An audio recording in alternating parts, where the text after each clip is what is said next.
Likas. Terima kasih Tuan Speaker karena memberi peluang lah untuk bahas dalam budget ini. Walaupun belum siap lah saya punya ucapan, tapi saya minta mohon untuk pihak YB Surabaya, sebab biasanya itu pembahasan boleh diteruskan ke hari ketiga, tetapi dia sudah balik rumah lah sebab dia tahu. So saya minta mohon lah kalau boleh beri peluang juga lah dia bahas esok pagi.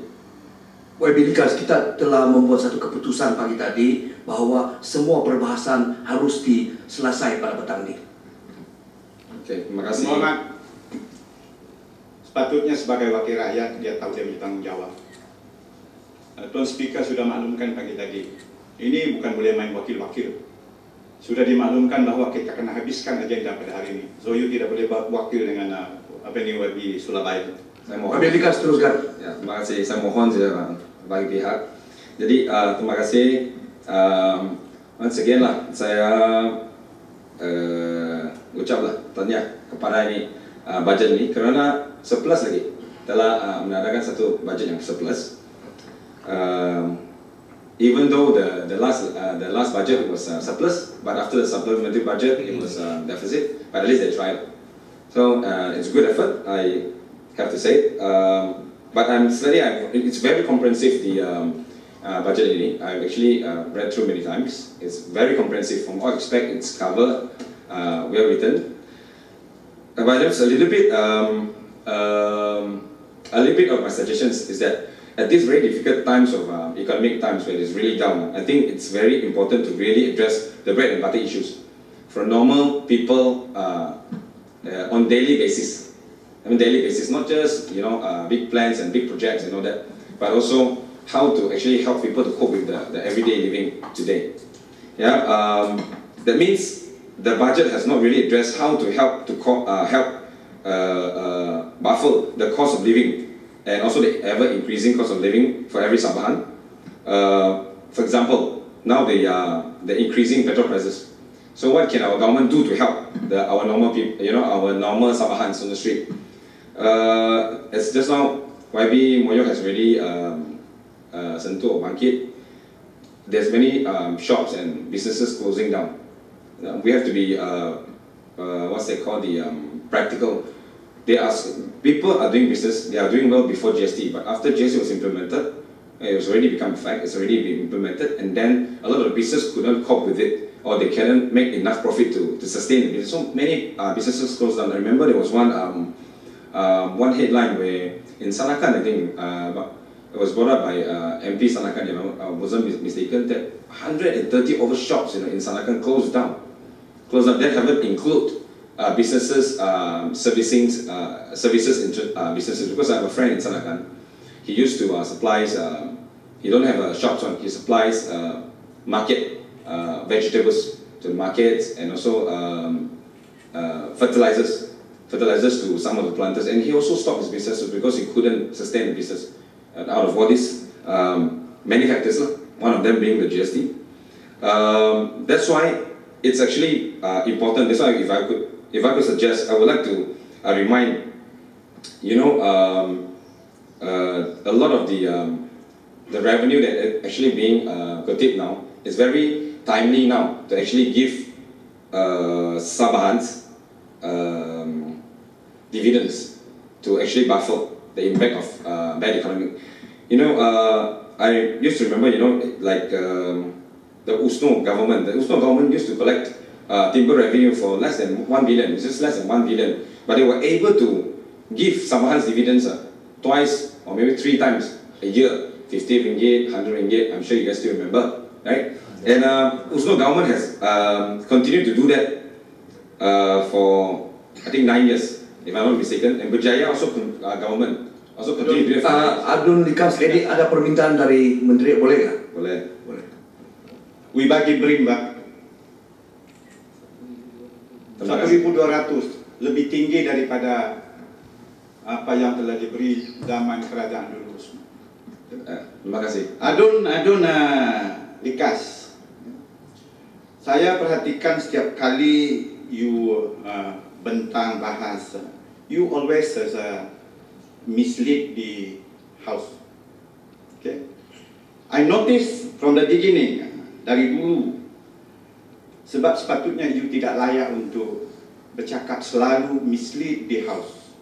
You cakap andaian sangkaan buruk. I notice you punya rekod. Ini Satu ketika dulu, you dengar dulu. penjelasan ke apa ini? No, penjelasan. Penjelasan. Satu ketika dulu, you mislead this House. YB Menteri, penjelasan atau apa ini? Penjelasan. Okey. You buat insiden dulu di Suria. You create something, orang kena kidnap. Itu sudah ditentukan oleh previous committee sudah Pak tu. Because Ulang you balik. punya problem sampai sekarang. Hari itu you challenge Datuk Hiu. Set dia keluar daripada DAP. Sepatutnya dia letak jawatan buat pilihan raya. And now you are lompat also from from DAP pergi DAP. Di mana you punya pendirian? Menteri cukuplah itu, boleh lah. Di mana you punya pendirian? Menteri, Menteri cukuplah itu. Ini berbeza. Layak bercakap dalam dewan ini. Menteri cukuplah itu. Semua Menteri sila duduk. Menteri sila duduk. Menteri saya mohon sila duduk. No. Sepatutnya you tidak layak buat. You selalu accuse orang baik. You punya diri sendiri kadang-kadang tidak sedar. We are voted by. You selalu bercakap bohong. Menteri sila duduk. Saya akan ambil ke inilah tindakan kalau dia buat yang tidak senonoh. YB Likas teruskan. Terima kasih, Speaker. Dia boleh jawab lah. Okey. Semua wakil rakyat yang dipilih adalah berhak untuk bersuara untuk kita punya rakyat. Jadi janganlah marah-marah. Ya, saya tahu semua wakil rakyat diberi hak untuk boleh bercakap. Jangan mulah lagi. YB Likas teruskan hujah-hujahmu. Teruskan. Bukan bawa cerita bohong dalam dewan ini. Saya tidak bawa cerita bohong. Saya tidak bawa cerita bohong pun. Terima kasih, Menteri. Sabar sikit lah. Jangan terlalu marah. Jadi jangan teriak. Ini bukan di rumah ini dewan yang mulia. Terima kasih, Speaker. Ya, teruskan Likas, please. Yeah, okay, saya teruskan. So, Berjaya government also continued to give 9 years yearly dividends. If I know, I think Berjaya 9 years. And then PBS also gave twice, I think, twice. And after Warisan took over, for the last 23 years, they have forgotten to give the dividends. So maybe it's timely now to remind the government that at this very difficult point of time, especially when the economy is low, it's actually very timely to now give even small tokens.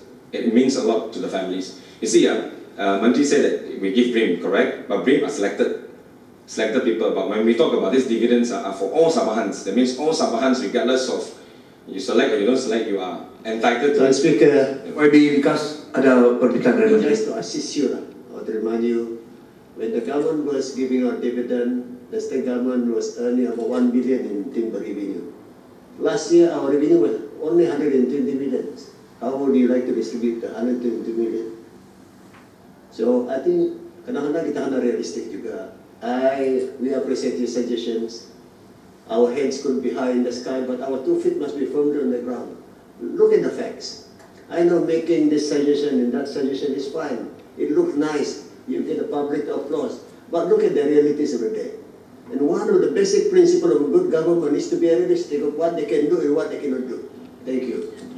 Thank you, Menteri. Very enlightening. Yeah. Likas, proceed. Yeah, thank you, Menteri. It's a fair comment. It's a very fair comment. But you see, these from the budget itself, the revenue estimates. Yeah, you have from the petrol itself. There's 1.246 million. I mean, 1.2 billion. 1.2 billion revenue from the petroleum revenue royalty in year 2007. And then for crude oil, CPO, one of the major contributors, you actually have 936 million for the state revenue, right? So to be realistic now, if we were to say now we are producing the petroleum and then we are also producing good palm oil revenue. So what's wrong from 1.2 billion or from this 900 million, you take out say 100 million to subsidies the families, especially from middle to lower. And what's wrong using 200 and 300 million out of this 1.2 billion to help buffer the impacts of our people?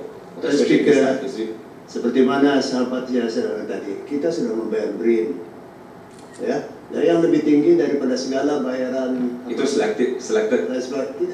Kita bayar kepada mereka yang B40, mereka yang tidak layak. And this is exactly the people who deserve to be assisted. Now it's very easy to make a very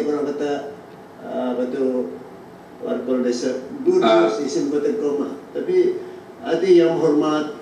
Nanti can I continue so that penjelasan, you know, with examples. Sometimes you're talking on a realistic ground. You keep on talking about adding. Now, just what was the the budget during the Berjaya? It was not compared to the current budget.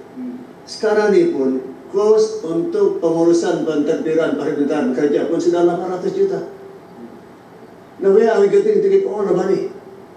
No, saya faham. And I know you want to be it's a popular statement to do this.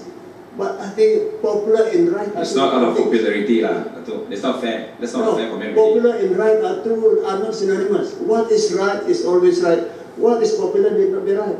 And what you are suggesting now is, it is popular but it's not right. As simple as that. Likas, your suggestion is taken. Likas, pembetulan juga. That is why saya cakap you selalu bohong. You tidak tengok apa bohong lagi sering. You see this? Sekarang suggestion the petroleum royalty 1.3 not 1.2. So that's what I said. You never check you punya fact. Our revenue from royalty petroleum 1.3, not 1.2. I think that is why you always mislead everyone. Menteri, you should check. It's from the budget. Yang Amat Muhammad Tan Sri. Yang Amat Muhammad, this is the budget. This is the budget. Look, is this the budget? Royalty petroleum dijangka akan meningkat. Is this the budget? Is this the budget? Is this the budget? Tidak payah kita argue on that basis. Exactly. Because you already, Menteri already mentioned about your suggestion. Boleh. Your suggestion taken. Please move on. Okay. Thank you. Thank you. Okay. So I want to illustrate a little bit more. When I talk about this as we speak now, we are talking about really normal, really real issues that people are facing on everyday issues. You see, a lot of our people now migrate out to find jobs. I mean, not now already, but as we speak, we go down to speak to a lot of people. A lot of people are now doing double jobs. You know, I mean, they have to do 2-time jobs in order to survive. And somebody, a lot of them complain. No, we cannot save anymore when we used to be able to save some money. You know, buying houses is already far-fetched, you know. But at least they used to be able to raise some, save some money. And then the standard of living continue to deteriorate for them because they are not like the lucky ones over here. They are very, very difficult. Now I give you certain examples. You know, when I was I went jogging to this one of these I think if I don't remember, I think it's Ibadan. So I met a lady, a nice lady. Okay, the car stopped in the middle of the road and blocking people. You know. Then we went down and asked him, hey, the car, do you need any help? He said, yes, because the car is not petrol. You know, that's why now, then I asked him, how did it happen? Why did you not pump it in? Because now they're actually, paying petrol on daily basis. You know how people jimat and try to, what's that called, plan their finances more adequately because the budget is very tight now. The salary, you don't have the disposable income, the money is not there. And things continue to rise. Everything continues to increase. This is real issues, not just figures and all that. It's real. Now it's not just one. The other. This one is really, I don't know whether it's a coincidence, but during one of the Lidu traffic when it was very jammed out before they changed to divert the road, one of these cars stopped in the middle of this U-turn there. And then the people standing out there thought maybe the car was wrong, something wrong. But we went down and asked him, there was nothing wrong. The car just had no petrol in it. This kind of thing continue to happen. It shows that people are really suffering. And you see, Likas, quite difficult to believe this, Come on. These maybe isolated cases. Please change to other topics here. You see. Apa itu punya cerita? YB Menteri, let me handle it. YB Menteri, let me handle this one. Let me handle this. Let me handle this, YB Menteri. Bullshitting. Alia Muhammad. Ini cerita dongeng Alia YB Menteri, biar saya selesaikan masalah ini. Ini cerita di bandar, di dongeng. Di kampung saya tidak ada cerita soal harga ini. YB Menteri, please sit down. Let me handle this problem here. YB Likas. They don't understand it. Some of the point you brought up may be very, very personal, and also maybe they see you as a pembangkang, that's why they tell you. But the point taken as well, it will be recorded in the handset. Please proceed. Okay. No, I actually want to give it an example. It's very funny, when as we sat down, we met. As I sat down and we met up with these young people, we asked them. Then regarding just interview regarding the after floating system, going up and down, up and down, up and down. Then they said, of course, we keep track of the petrol prices because we. Wait, Likas, we're touching on this issue again. We don't want to listen to your survey. Please proceed with your huja. Thank you. Okay. Okay.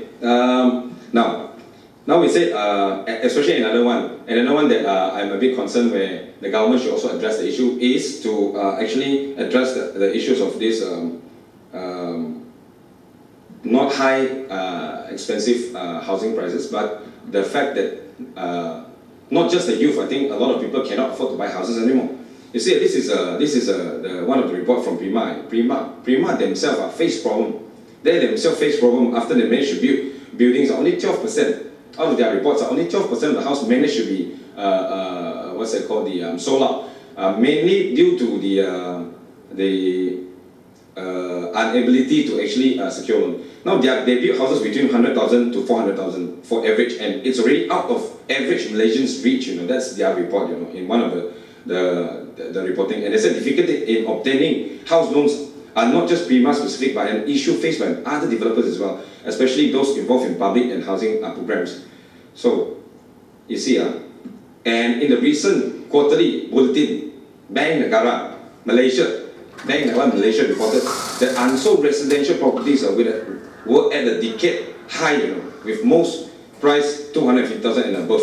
And this increase in numbers of unsold units since 2015 is following a mismatch of price of newly launched homes and what Malaysian families can afford for housing. Now, the Bank Negara Housing Watch, they estimates 57.6% of the households in Malaysia earning up to 5,999 a month can only afford a home costing 354,111. Now that's their estimates, And a family earning 1,999 and less can only afford a home costing between 112 200 houses. I mean the house type. But we got a house even now in KK or in Sabah that costs less than 120,000. Don't have already. But how many Sabahans actually earn more than 2,000 in Sabah? I mean, we need to be practical and realistic. That's why I'm suggesting that it's not practical. It's practical. It's just whether you think it's important to help our people or not. This is real issues I'm talking about here, bread and butter issues. So what is your suggestion? I already suggest that everybody start jump up and tell me it's not practical. It's whether you think it's worth it, priority to help our people or not. It's not whether it's not practical. This is real issues. Now, so a lot of our people cannot cope with the difficulties. Therefore, economic problem arises, and therefore everybody suffers. Then follow the social problems. You see, now the Department of Statistics Malaysia can trust Department of Statistics Malaysia. For I don't go through it a lot. I just go straight to the employment. The employment labors in thousand. When I say there are three, okay, never mind. I just go to. It's about approximately 1.927 million labor forces needed, but employed for 2016. Employed workers is only 1.823 million, whereby there are 103,300 unemployed. Unemployed in the statistics for Sabah at a glance. You can go to the website and then they say that the unemployment, if you look at the unemployment rate, it continues to go up. Same for the unemployed So the unemployed rate from 4.9 2014, 5.0 2015, 2016 5.4. So the unemployment rate in Sabah continue to rise. It's worrying. It's a very worrying trend whereby you can see this is real issue, and these figures and these signs are telling us something is really very wrong about the situation right now. And in 2017, I think it will worsen because even big corporations like Musk, they retrench people. And not just that, even state government agencies who used to be cash cow, like SUDC, they have retrenched people. I stand to be corrected, but I think that's the truth. They continue to retrench people, even SUDC, a cash cow. Now, therefore, I think it's now appropriate time for the government to actually form yet another committee to sit down and then discuss about how to actually deal with people on this daily basis. I'm talking about daily bread and butter issues. You think the car breakdown is a joke? It's not a joke. It's not a joke. It's because you guys are too far away from the ground. You guys don't feel the people on the ground, and the people are feeling that bad, and you don't feel it. And that's the problem. It's not because it's a joke and it's not true. It's not. It's real. It's real issues. Speaker, I think that's a very serious allegations. All of us go back to our constituency every week. I rephrase it. No. It's bad for you to say that. I come from the kampung. Kampung pun saja jalan kaki. What do you mean I don't know? It's bad for you. You should withdraw it. Okay, I'll withdraw it. Maybe I'll withdraw it for... I think you are only talking about the town area. I'll withdraw it. You didn't think I will withdraw it. I will You must go to the kampung. I go to the kampung. Maybe... I don't know. I don't want to insult. Okay, Likas, yeah. you stand to be corrected. Yeah, okay. Now we go to GST. So GST is one of the very major component. At least that's the way how the public perceive it, the general public. Okay. So it continues to burden, especially the middle to the lower class families, and then even the business community, like I just elaborated just now. So I propose once again that our shares, that we continue, that we should actually get our shares on GST collections and use it to buffer our normal families and business folks. You see, GST collection in Sabah, they estimated 2 billion, but I think more than that, slightly more than that. So we can actually get 1 billion extra revenue to actually buffer this. Now I'll give you examples of how we buffer for the housing. You buy a house now, buy a house is zero, the GST, because it's listed under the zero GST list. So you buy a house, you don't actually got charge of GST. But when the people who sell it, the second hand who sell it, for a property gain tax, they will have to pay the GST. Then the lawyer fee also, they have to pay the GST. And all these burdens normal families who can hardly spare maybe 100 more for a day. That kind of families I'm talking about, you know. And that's why I think it's timely that we reconsider the proposals of sharing our GST revenue collections from the federal government. Okay. From here I would like to talk about this tourism tax a little bit so that the government is here. You know, tourism tax implemented. There are some problems with the backpackers. I don't know if Mantri is aware of it, but I'm going to bring it. I'm going to raise it anyway. You know, backpackers, they have two different set of laws to collect tourism tax as far as backpackers are concerned. I cannot remember offhand. I couldn't find it because the very last minute I prepared my script. But I think it's like this. If I remember offhand correctly, it's like this. Any rooms that less than 6 rooms, sorry, 6 bed, because backpacker. So 1 room less than 6 bed, they will not be charged the tourism tax. They will not be charged the tourism tax. I think something like that. But if your room is more than 6 beds, sorry. 6 beds, because some are bigger rooms, you know, some lodge are bigger rooms, meaning to say they have 2 rooms but they have 40 beds. But some have only, they have 6 rooms but they have 30 beds. You understand? But this category, one of them have to pay the tourism tax at per 10 ringgit per bed. 10 ringgit per bed for backpackers, that's a lot. Backpacker, that's almost like 50-30% of the prices already. And then on the other hand, those beside it don't have to pay because they have got bigger rooms. I think this issue is between the backpackers, so I hope the Kementerian Pelancongan Tourism can actually take note. This is affecting them as well. The other one is, remember I raised the issue of Pinampang shop assessment fees continue to rise. And actually, I remember Yang Bomat Tan Sri Tambunan, they promised to give, if we give evidence, they will help. And we publish the whole evidence in the newspaper. We still see any help yet. But I will bring the receipts tomorrow to Speaker and to you as well. So I hope that this can be taken note, because the price continue. I don't want to ulang balik but it continue to raise every year and equal burdens now at this practical moment. Yeah. Okay. Now when we talk about this GST, I congratulate the the government on the well performance of some of the state agencies and GLCs and all that. But I wanted to raise one of the, I think it's GLC lah. I don't know whether it's GLC or state agency, Sabahans.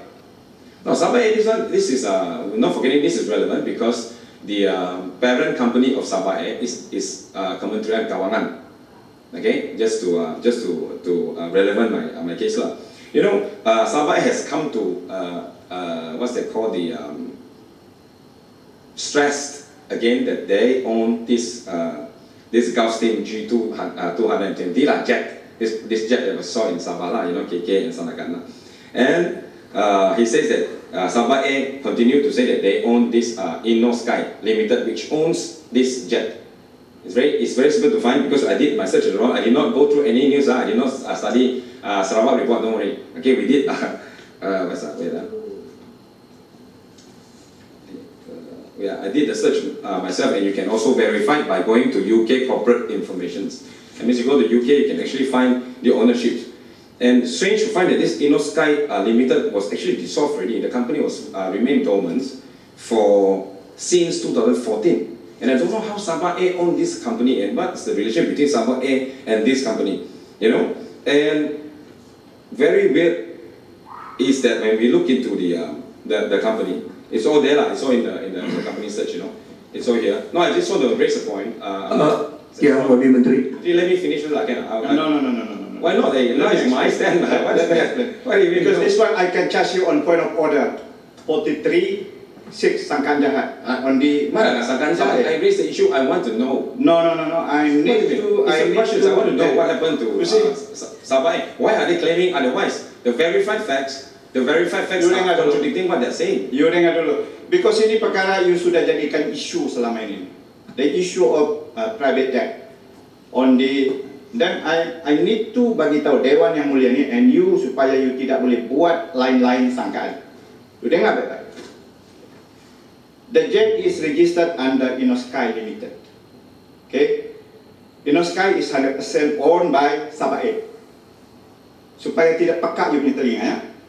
Sabahans acquire InnoSky in December 2015. Right?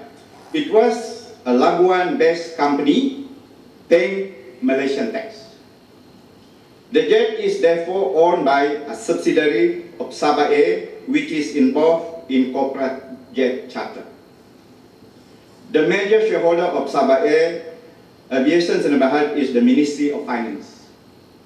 The balance of the share were owned by Sabah Energy Corporation. 4 years ago, Sabah Energy Corporation sold their share to foreign investor at a very good price, much higher than the book value of the company. The investor lost 85% of their investment after 2 years. No need for you to Google mana-mana. The accounts are being audited by Ernst & Young. It shows Sabah Energy Corporation made the right decision for the moment. All of Sabah airplane and helicopter are available for charter. In respect of jet charter and medevac service, the positioning, the range, and the type of aircraft, as well as the requirement of the passenger or patient, are consideration to be taken into account. The opposition, ULA, has internationally tried to paint a negative picture about Sabahans. Even the jet can be They think that statistical activity is going on. This is purely for you political mileage. Untuk makluman, yang berhormat, political mileage. No. Selepas you Google ini, you went to Sabahans, you pergi Sabahans, hantar you punya orang, pura-pura mau charter ini jet. Mana nak pura? Ini you punya, ini memang you punya taktik kotor. You see? You pergi siasat, hantar orang mau charter. Kalau you betul-betul mau charter, kenapa tidak letak di pusat? Tapi memang you punya tabiat ini nih. If you don't ask, they say you don't verify. If you go and ask, tanya pun susah, tidak tanya pun susah. Ini you buat macam-macam, you see. Hantar orang mau charter. Okay. Rupanya mau siasat sana sini. Okay, Yang Berhormat Menteri Likas, please sit down. Ini political minded saja. Ini you punya tabiat ini. Yeah, exactly. YB Likas, those are the explanation from Menteri. I hope you accept the explanation, the official explanation. Thank you for Menteri. This is comprehensive. It's first time. It's good. And so including the jet can rent lah. Kalau boleh. If you're qualified.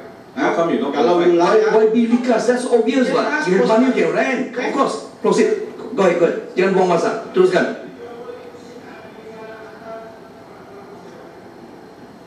Yalah, itulah saya minta. Likas, teruskan. Just out, sabar Bani, jangan selalu marah Bani. Nanti sabar sikit. Likas, teruskan. Okay. Banyak kerja lagi YB kita ni semua. Okay, now this one of you. Thank you for penjelasan, because I think Sabah Air has. Okay, terima kasih. Okay, now that's the other one. I'm actually a bit concerned as well, which is just the one that I just mentioned, SUDC. I think a lot of these I think it's state agencies, right? SUDC or just state agencies. So state agencies, SUDC. I don't understand why they are not doing well, because SUD is supposed to do well. And I don't understand why they're not doing well, and they're now starting to retrench workers, and then they also sell off properties. I find it a bit hard to what's they call it, comprehend. Find it a bit hard to comprehend.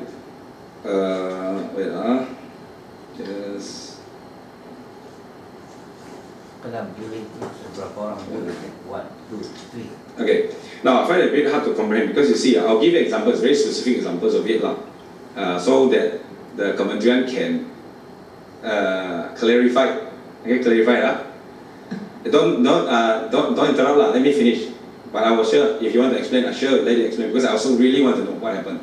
Okay, let us speak. See now this land title CL owned by SUDC 96.59 hectares, approximately 238 acres of this locality of Kinarut, district of Papal. Big land, just slightly in road, not by the road, but slightly in road, is in the town, within the town area. And this land is located along this Budatan to Papal highway in the district of Papal. Now this land is 25 kilometers and 20 minutes drive away from KK Center, so it's very near this land. Okay, as you see, it's very good for development. Now the land title newly issued to Sabah Urban Development Corporation Berhad SUDC, registered on 21st September 2015. I did all my search. I'll give you all the documents, so don't interrupt the land titles and all that, memorandum transfer. Now, Go straight to explanation. Don't beat around the bush. The land use was mixed development. So special condition of it was to complete before 2017 January to build one building. So that the transfer and the sublease and the charges prohibited before fulfillment of conditions. The premium is 1,000 for 238 acres for SUTC. I think okay because they help to build development for people Okay. Then for such purpose, the state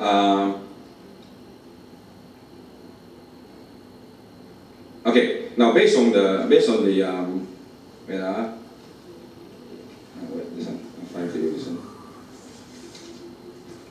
Okay, this one based on the Xerox copy that I got from Land and Survey, so I'm going to give you a copy as well. The dated October 3rd, 2017. That means recently Xerox copy of this title. The land was transferred to a company. It was registered to a Central Berhad 5th July 2016 under dealing sequence number 1 memorandum. Just 10 months after the land was alienated to SUDC. So SUDC is like desperately selling off this property. Now then further search onto the transfer shows that 23rd May 2016, the land was transferred to the company for a consideration sum of 13,254,282.60 cents. So I have to be exact, I didn't mislead again. Exact, okay? 13,254,282.60 cents ringgit. That means 13.2 million 13.2 million for 233 acres is equal to 55,690 per acres for CL land. Okay, in Papal. And if you were to divide it by the square feet, 43,560 square feet. Therefore, it's only 1 ringgit 20 cents per square feet. Okay, for this land. So this is like deal of a century for this company to acquire Secor, because they transferred to Secor for the purpose. So 238 acres of land at Kinarut from SUDC at the price of 1 ringgit 20 cents per square foot is less than a year. Cheaper. Which is, I find it very, I cannot comprehend what happened here. What's your point? Go straight. Yeah, I'll go straight. You don't understand the point. Okay, I'll go straight. Documented transactions around that area that we have done our research, around the area will easily cost you 12 ringgit per square feet. Now, even off the road, off the main road, okay, Healy, Terrace, along the old Papa Road, already sold at 100 or 250 per acres. Per acres, I mean, this one, they don't have square feet, they're per acres, okay? Also 250 already, and this is only 55,560. Now, the memorandum transfer dated 23rd May 2016 was signed by SUDC. The title states that the land may not be transferred before fulfillment of the condition, which is to build one building. So, the condition of the landowner, SUDC, was first to complete the building of the first one residential building before transfer. Yeah, before transfer. But the transfer between SUDC and this company, dated 23rd May 2016, as stated on Memorandum of Transfer, among the documents attached to Memorandum of Transfer, extract are occupation certificate number 0071 from Papal, okay, from Papal District Council, for one single-story detached house erected on the land. Now, from the copy of the OC, the application of the OC was applied by this company. And then, not the landowner. That means the land belongs to SUDC. But somebody else went and built the house for you to fulfill the conditions. Somebody built the house and the land belongs to SUDC. But that contractor got the OC. See, it's so weird, but I really cannot comprehend. And the application was based on dates 11 May 2016. That means the OC actually issued to this contractor before the land was even transferred. Before the land was even transferred, the already issued OC. Okay, So it's a bit obvious that the contractor, between the contractor and SUDC, are trying to comply with the land conditions by building a single story in order to fulfill the conditions of the titles and avoid, I think this is in my opinion, I think to avoid paying further premium or penalty upon transfer of the land to this company. So the nature of your point there is all been taken now. What is your question to the minister or the department concerned? Wow, so obvious. The question still have to. Of course, you have to ask a question. Otherwise, how can they answer? Now, okay. The questions are okay. Now I go down. I will go on and tell you the company. How come nobody asked me who is the contractor? You're not surprised, or you're not excited to find out who is this contractor? You are the YB. You are bringing up the point. Okay. We will accept whatever you explain. So we actually go on to look into the contracts. Why is this contractor being given such a privilege? And all this. And I'm not sure whether that's even legal. If you can actually build buildings and obtain an OC on somebody else's land, then you transfer and you become the landowner. And now I tell you, the company is actually Yuda Water. Oh, sorry. If I mistake, I have to be. Oh, Yuda Land. Okay. Now the company is Yuda Land, and of course this is a very familiar name. I think a lot of people know who they are. So of course it's related to the arrest of these Watergate, Sabah Watergate issues. And of course, not forgetting the questions now. Why is SUDC selling this land at such a cheap rate to a contractor that's whoever but happened to be Yuda But what happened? Why is SUDC selling auction off its almost cheap sell the whole CL land, 238 acres of land to a contractor? I mean, that's the government has to explain to it, because that is the people's land. Okay, and then the second question would be during the MSCC reported seizure during the Watergate issues, there are actually 127 Sabah land titles being seized in connections of this scandal. Yeah, but a lot of people forgot about the land title. But there are 127 land titles reported was actually found during the Are you privy to this information? Are you privy to this information handed over? Maybe this part and parcel of the investigation, and we should not be discussed here. Well, okay. Maybe we don't have a local standard to discuss it over here. But I'm a bit concerned, and I'm really. Okay, I think that's enough for that point. Worried. Otherwise, it will be sub judice. Okay, There's no, okay. Well, yeah, I'm a bit worried because I'm not sure how many more lands from any state agencies are being transferred in such a manner, and that is not right. And that is just not right, you know. I'm just, hopefully they can, the committee can find out more about it, and then give a clear explanations about this. This is important. Now the other, I will continue with the election, this budget. The budget is actually very well done. Actually, to be honest, very comprehensive. All aspects covered, you know. And I studied over and over again. It's so good to read it. If all can be fulfilled, if all can be fulfilled, it's very nice. And it's actually an election budget. I have to concur with Sri Tanjung. It's an election budget. But belum tahu if they can fulfill all that that is specified inside, because there are a lot of them. There are so many other projects, you know, so many other areas are being mentioned. But I want to mention one of it. There are so many. There are water, ILOG, you know, so many infrastructures and all that. But I want to mention one: the train. The train I really alu-alukan, because I think this one I've raised it many times for our Menteri there.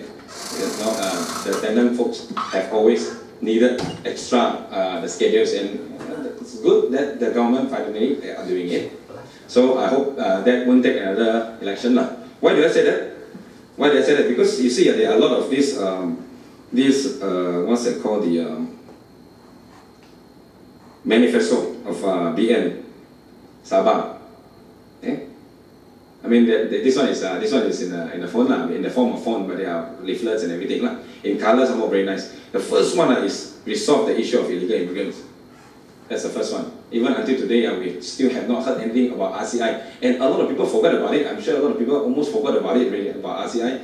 And then now they move on. Committee after committee, they talk about MA63. And for the next election. You know. Yes. Yeah, I think yang berhormat daripada Likas ini, don't read newspapers, don't look at television, don't listen to statements made by Yang Berhormat Timbalan Perdana Menteri. We talked about the RCI and what action has been taken, some of which already being implemented. I have already stated that I have forwarded 2 reports already, and some action has been taken. So again, you are misleading the House. This is a very, very bad habit. So I hope you are not going to continue misleading the House. Thank you. Thank you for your advice, Nancy. Teruskan Likas. No misleading. I don't know why. Now, okay. Now I tell you, there's a few more committee, and then before this is resolved, now they talk about MS63 really, because now this is the hottest topic in town. Yeah, they're going to return the rights so-called after the elections. Then, but I just want to repeat. I think this one I've actually raised it before, but I want to repeat. You know, there are actually projects and promises they made by none other than our young Ahmad Muhammad himself. At the time announced during the elections, before the elections, 13 elections, announced that project the PPIM project in Tuaran, 3,000 for civil servants until today. I haven't seen anything yet. You know. A couple of other projects from JPN, LPPP projects, I don't want to mention if I go on too long, you know, but the lists are there and the projects continue to be delayed or hopefully not abandoned, you know, but they continue to be delayed. So, be it in Kinarut or Papal and some other areas, because I'm going to go through too long already. Now, even smaller projects of such, they continue to be delayed. And so, the budget is good. It's well written, but I hope the delivery will be as good as well. Now, the one thing I cannot comprehend is out of this whole budget, I think there are a lot of good things about it, but the one thing that I cannot comprehend is they said that the poverty rate of this Sabah after the 11 Malaysian plan, 11 kan? Yeah. Oh, I have to find first kalau tidak nanti mislead lagi. 11 kan? 11 Malaysian plan. Yeah.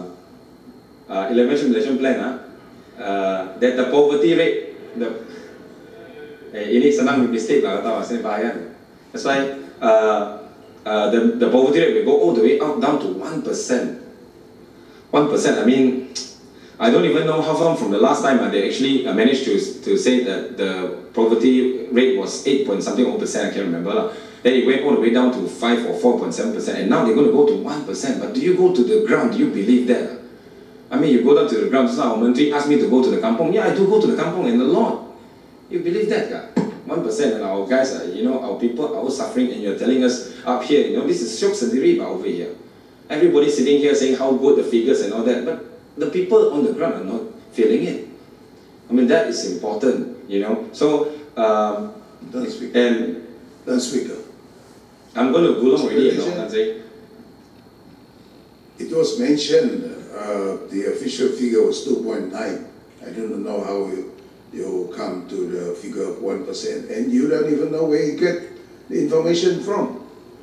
You know, I refer now. If not, I'll mislead again. Wait, I refer. You Give me time. continue to mislead. You continue to say something, but you don't even know where you got your information from. And you keep on smuggling with doing that with your papers. You don't even know where your papers are. You keep on rambling and rambling and rambling. Of course, you can create any kind of figures. Well, I don't create figures. I don't create figures. Dalam it's in the budget. It's in the budget. Likas, it is very, very important for you to argue in this August House to back by your information, by your evidence. No, that's why I say we wanted to debate tomorrow because we want to link up everything by excuse. There's no good to give excuse here. Yeah. Now, back up your evidence by your evidence. Okay, in the budget, not in the budget. Okay, in the budget. Luckily, I studied a few times, you know. That's why I managed to find it. Or else, habis lah, mislead to that, you know. Straight to the point. Don't talk too much. You know. Okay, you see, now it's in the budget, Tan Sri. Tan Sri is in the budget. I need to show you. People, welfare and prosperity, number 113 clause. Okay. You know, all these are due to the years of solid efforts by the state and the federal governments. We have dedicated our time and efforts to improve the prosperity of people in the state. I hope by the end of the 11 Malaysia plan, the poverty rate will be below 1%. You read just now, I hope, right? Yeah. Realistic. Yeah, realistic. I think I contour with the minta penjelasan. Yes. You see, we hope to lower it down. We must have a target to meet, you see. We cannot just simply say we want to say 1%, but we set the target of 1%. If we cannot achieve, we can always go further, you see. So if we want to set a target, how are we going to achieve? Then you say, we don't do anything right. No, I never say you never do anything right. That's very fair comment. Likas, please proceed. Again, you see, I know, you know, if I'm working in the bank and I said tomorrow I want to be the regional manager, man, realistic. Correct or not? You don't do like that, ma. I don't show sendiri, you must be realistic. That's why I said realistic. Likas, teruskan. That's why I condo with the Menteri punya advice that turun badan, really very important, because if you really go down the badan, without your jentra, don't bring your jentra lah. Don't bring your pegawai. Don't bring. Likas, teruskan. Some of the ministers are very nice. Some of the YB, they do go down. You talk too much, Likas. Teruskan. Your point. Thank you. Speaker, I suggest, and I totally agree with you, if we keep on giving innuendos, saying this and saying that, you see, with due respect, my friend from Likas, I think you understand that we do work as hard as you. You see, in politics, it's not about we are in the government or you are in the position. All of us work very hard. But to create an innuendo that you work better than us, it's okay. We will see the result. I never said that shit. Menteri, I never said that. I never said about. Okay lah. I think golong lah. Yeah, golong lah. Thank you, Speaker. Just for, I don't know whether like some of the YBs have spoken. I don't know whether this is the last sitting or not, but I think it is. So I would like to thank all the speakers as well for due diligence jobs and been performing well, impartial, and also and I would like to say Merry Christmas to all our fellow state assemblymen, and also New Year, Happy New Year to everyone. Thank you. Sekian. Hari-hari yang berhormat, Dewan ini ditangguh dan bersuara semula pada 22 hari bulan November 2017 jam 10 pagi.